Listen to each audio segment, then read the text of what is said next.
வீடியோக்குள்ளே போகிறதுக்கு முன்னாடி நம்ம ராமச்சந்திரன் துர்கா என் யூடியூப் சேனல் சப்ஸ்கிரைப் பண்ணிக்கோங்க, பெல் பட்டனையும் கிளிக் பண்ணிக்கோங்க. மேலும் இந்த பதிவு பிடிச்சிருந்தால் லைக் பண்ணுங்கள், ஷேர் பண்ணுங்கள், கமெண்ட் பண்ணுங்கள். நன்றி.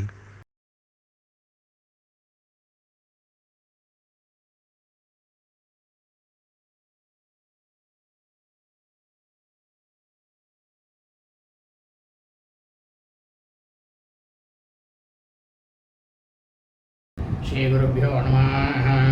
ஹரி ஓம். ஸ்ரீ மகாகணாதிபதியே நமः. அனைவருக்கும் முதற்கண் கோடான கோடி நமஸ்காரங்கள், வணக்கங்கள், வந்தனங்கள். அனைவருக்கும் அன்பு கலந்த இனிய ஆசீர்வாதங்கள். நமது ராமச்சந்திரன் துர்கா என்ற யூடியூப் சேனலிலே இன்றைய பதிவானது சித்ரா பௌர்ணமி என்று நாம் செய்யக்கூடிய அந்த தசதானங்கள் செய்வதினால் எந்தெந்த பாப்பங்களுக்கு நிவர்த்தி உண்டு, எந்தெந்த பாப்பங்களுக்கு நிவர்த்தி கிடையாது என்பதை பற்றிய விளக்கத்தை தான் இன்று பதிவிட இருக்கின்றோம் என்று அனைத்து அன்பு இதயங்கள் மெய்யன்பர்களுக்கும் அன்புடன் தெரிவித்துக் கொள்கின்றோம்.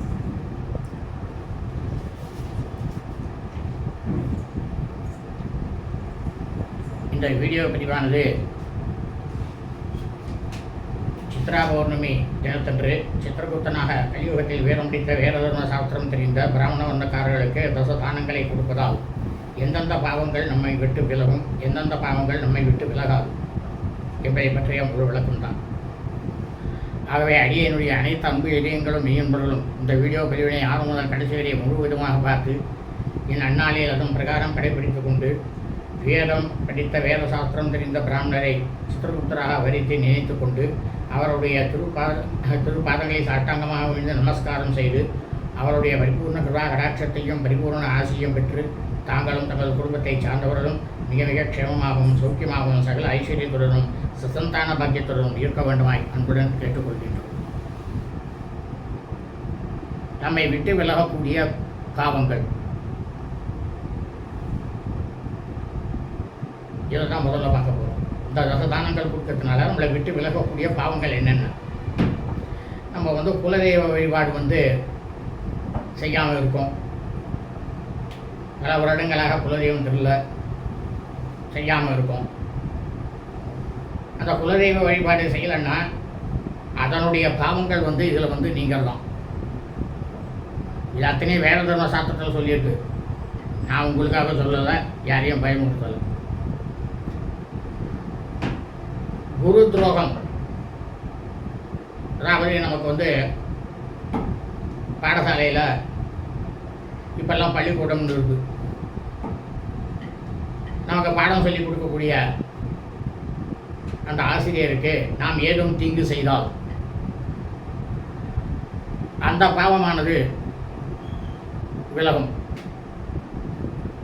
அதை விட முக்கியமானது என்னன்னாக்கா, தினந்தோறுமே நித்தியமுமே நம்மளை அறியாமலேயே செய்த பாபங்களானது விலகிவிடும். முப்பருவியில் நாம் செய்த பாவங்கள் விலகுவது, நம்ம இதுக்கு முன்னால் என்னென்ன பிரிவியெல்லாம் எடுத்தோமோ அதெல்லாம் என்னென்ன பாவங்கள் பண்ணியிருந்தோமோ அந்த பாவங்கள்லாம் இந்த பிரிவியல் நம்ம தானம் கொடுக்கறதுனால விலகி போகிறோம்னு சொல்லியிருக்கு. அனைத்தும் இந்த தசதானங்கள் 10 தானங்கள் செய்வதால் நமது பாபங்களானது படிப்படியாக குறையும் தான் சொல்லியிருக்கு. உடனே ஒரு வாட்டி கொடுத்தோம்னா சரியாயிடுமா? அதை நம்ம செஞ்சுட்டே இருக்கணும். செய்ய செய்ய நமது பாவங்கள் குறையும், நமக்கு மோட்சமானது கிட்ட மறுபடியும் எந்த பிரிவும் இருக்காது. இந்த தசதானங்கள் செஞ்சாலும் தீராத பாவங்கள் என்ன? இது நிறைய இருக்கு. நான் ஏதோ முக்கியமான ஒன்று தான் உங்களுக்கு சொல்ல போகிறேன். நமது கிரகத்தில் தினந்தோறும் பூஜை இடையில் அதிகாலை மாலை இரு வேளைகளிலும் சுவாமிக்கு விளக்கு ஏற்றாமல் இருப்பது, காலை வேளையில் மட்டும் சுவாமிக்கு பூஜை செய்யாமல் நமது சௌகரியத்திற்கு ஏற்றாற்போல் தெய்வங்களுக்கு பூஜை செய்வது, நமது கிரகத்தில் இல்லத்தில் சுவாமிக்கு பூஜை செய்யாமல் நாம் கோவிலுக்கு செல்வது, இத்தனையும் நம்ம பண்ணோம்னா தெய்வத்தினுடைய பாபங்களானது நம்மளை வந்து சேரும். தெய்வத்தினுடைய சாபம் நம்மளை வந்து சேரும். நல்லா புரிஞ்சுங்க.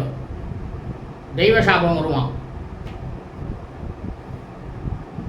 புருஷர்கள், ஆண்கள், ஸ்திரீகள், பெண்கள், இந்த உலகத்தில் பிறந்த எல்லாருமே, மனித பிறவிகளாக பிறந்தவர்கள் அனைவருமே நம்ம ஈன்றெடுத்த தாயாரையோ தகப்பனாரையோ ஒன்று முன்னால் அப்பா போயிருப்பார், தவறி போயிருப்பார், மரணம் அடைஞ்சிருப்பார். அதுக்கப்புறம் தாயார் வந்து இருப்பார். இல்லைனாக்கா தாயார் வந்து முதல்ல மரணம் அடைஞ்சிருப்பார், அவரை தகப்பனார் இருப்பார். அப்படி இருக்கக்கூடியவர்களே இருவருமே அவர்கள் உயிருடன் இருக்கும் பொழுதும் அவர்களை நாம் காப்பாற்றாமல் அவர்களை தன்னந்தனியே விடுவது, இந்த பாவத்துக்கு விமோசனம் கிடையாது.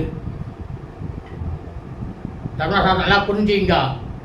இந்த பாவத்துக்கு விமோசனமே கிடையாது. நீங்கள் என்னதான் நீங்கள் வந்து தானம் பண்ணாலும் விமோசனம் கிடையாது.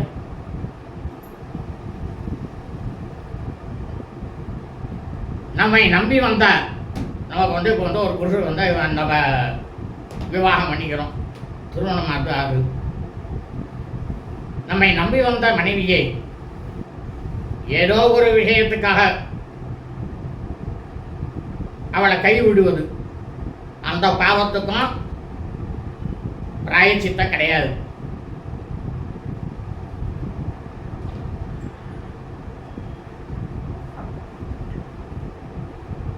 அதே போல நம்மை நம்பி நமது ஆத்மாவிற்கு மிகவும் பிடித்தவருக்கும்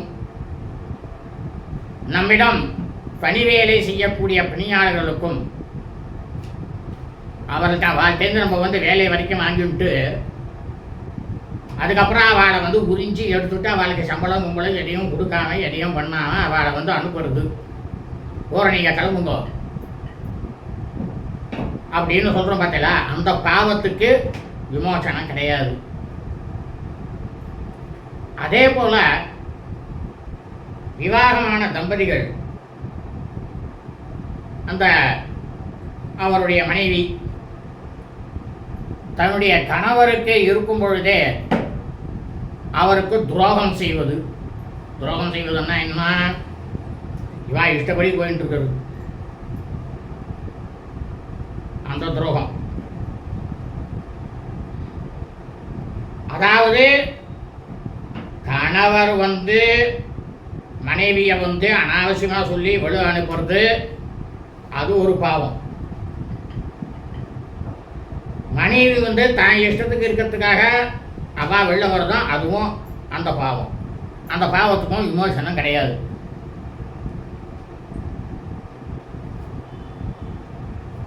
அடுத்ததாக ஸ்திரீகளாகப்பட்டவர்கள் கர்ப்பத்திலேயே சிசுவை அழிப்பது ரொம்ப ரொம்பவும் கொடுமையானதாக சொல்றது தர்மசாஸ்திரத்தில். அந்த பாபத்துக்கும் விமோசனம் கிடையாது.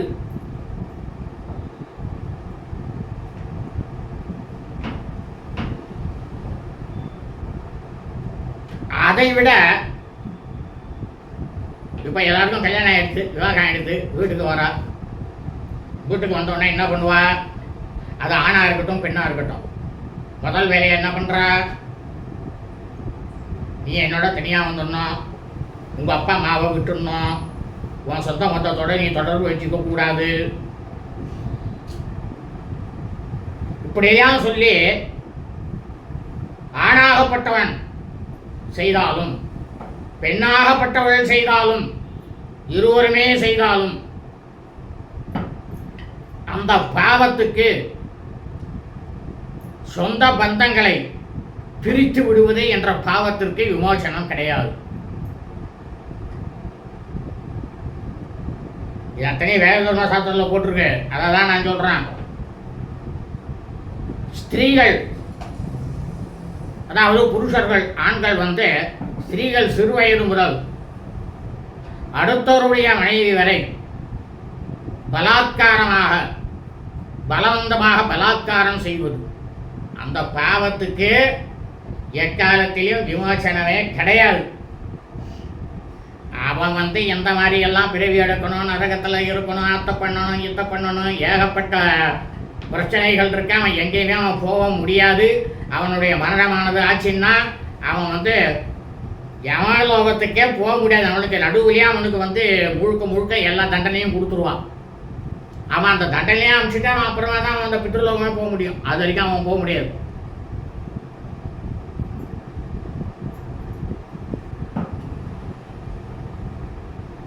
அதை விட மிக முக்கியம் என்ன தெரியுமா? தாயார் தகப்பனார் இருக்கும் பொழுதே அவருடைய சொத்தை அபகரித்து கொண்டு அவர்களை தன்னந்தனியே விட்டு அவர்களுடைய சாபத்தை வாங்கிக் கொள்வது.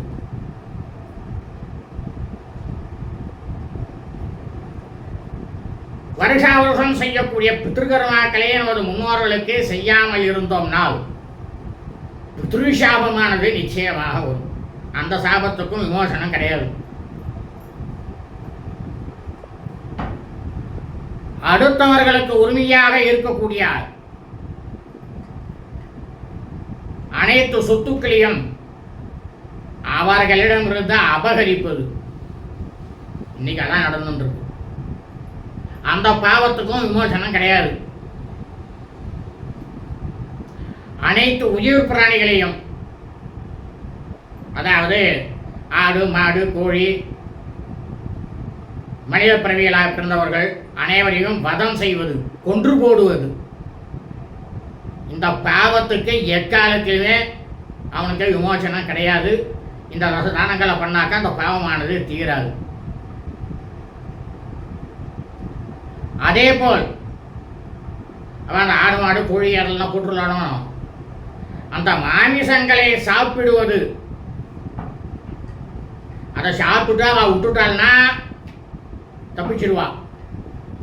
ஆனால் அதையே நித்தியமும் அதையே சதா சர்வகாலமும் அதையே கடைபிடித்துக் கொண்டு இருப்பார்களே ஆனால் அவர்களுக்கு மட்டும் பாப விமோசனம் கிடையாது.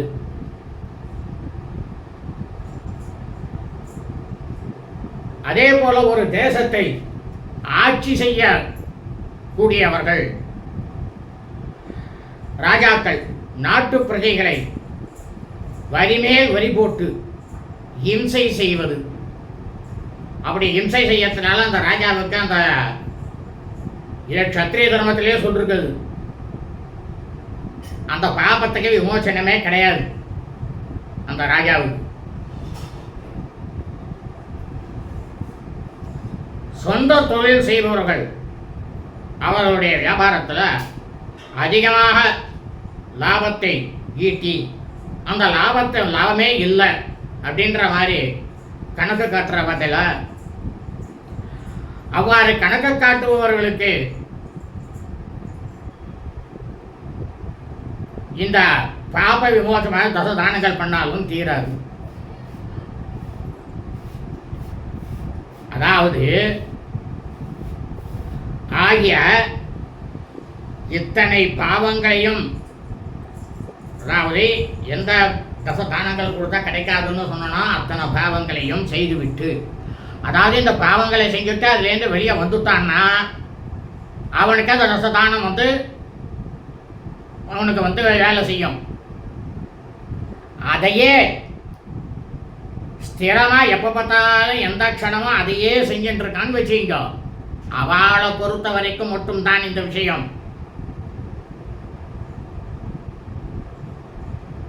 புரியுதா? நம்ம செஞ்சது தப்பு அப்படின்னு அவன் தெரிஞ்சுட்டு அதுலேருந்து திரும்பி வந்துட்டான்னா அந்த பாவத்திலேருந்து அவன் விலகிக்கலாம். இல்லைனாக்கா அந்த பாவத்திலேருந்து விலகவே முடியாது. இது போன்ற பாவங்கள் எக்காலத்திலும் நம்மை விட்டு விலகாது என்று வேத தர்ம சாஸ்திரத்தில் சொல்லப்பட்டுள்ளது. 10 தானங்களை கொடுத்தும் விலகாத ஏதேனும் ஒரு பாவங்களை நாம் செய்துவிட்டு கோவில்களுக்கு, அதாவது இந்த 10 தானங்கள் சொன்ன பார்த்தீங்களா, மேலே 10 தானங்கள், இந்த 10 தானங்கள்ல மேலே சொல்லக்கூடிய, அதாவது தசதானங்களை கொடுத்தால் தீராத பாபங்கள். அந்த பாவத்தை எதையோ ஒன்றுத்த செஞ்சாலும், கோவில்களுக்கு ஆலயங்களுக்கு சென்று இறைவனை சுவாமியை குளிர்படுத்தினாலும் இறைவனாகப்பட்டவர் நம்மை மன்னிக்க மாட்டார். ஏதோ ஒரு வாட்டி ஏதோ தெரியாமல் செஞ்சுவிட்டேன், இன்னும் நான் செஞ்ச மாட்டேன், என்னை மன்னிச்சிடுங்கோ அப்படின்னாக்கா மன்னிப்பார். அதே ஒவ்வொரு வாட்டி செஞ்சுட்டு அவர்கிட்ட போய் மன்னிப்பு கேட்டால் மன்னிப்பு கிடையாது. அதே போல நமக்கு வேணுங்கிற வரங்களையும் நிச்சயமாக அவர் தரமாட்டார்.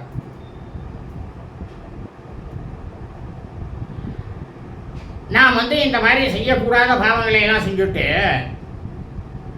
கங்கை, யமுனா, கோதாவரி, சரஸ்வதி, நர்மதை, சிந்து, காவேரி, சரையு அப்படின்ற நதிகளில் போய் ஸ்நானம் செஞ்சால் சரியாயிடும் அப்படின்றா. அதாவது எப்படின்னா, அது ஒரு வாட்டி பாபத்தை பண்ணிட்டோம், அது நமக்கு தப்புன்னு தெரிஞ்சு கொடுத்து, அப்போ போய் இங்கே ஸ்நானம் பண்ணீங்கன்னாக்கா அந்த நதி தீர தேவதைகள் உங்கள் பாவங்களை போக்கும். ஆனால் அதையே நம்ம நித்தியமுமே அந்த பாவத்தை செஞ்சுட்டே இருந்தோம்னா அந்த நதி தீர தேவதைகள் நம்மை மன்னிக்க மாட்டார்கள். நமக்கு அந்த பாபத்தில் இருந்து விமோசனம் கிடையாது. நன்றாக புரிந்து கொள்ள வேண்டும். எந்த ஒரு தவறையும் மனித பிறவியில் பிறந்தவா செய்யாமல் இருக்க முடியாது. அதை அந்த ஒரு காலகட்டத்தோட விட்டுடணும். விட்டுட்டு மேற்கொண்டு இருக்கக்கூடிய காலகட்டத்தில் நாம் தர்மநெறிப்படி நடந்து போனோம்னா கண்டிப்பாக அனைத்து பாவங்களுக்கும் விமோசனம் உண்டு. இந்த தசதானங்கள் கொடுப்பதாகும். நான் தசதானம் கொடுத்துட்டா மறுபடியும் நான் போய் தப்பு பண்ணுறேன் அப்படின்னாக்கா பிரயோஜனம் இல்லை. அதையும் சொல்லிட்டேன், நல்லா கேட்டுங்க.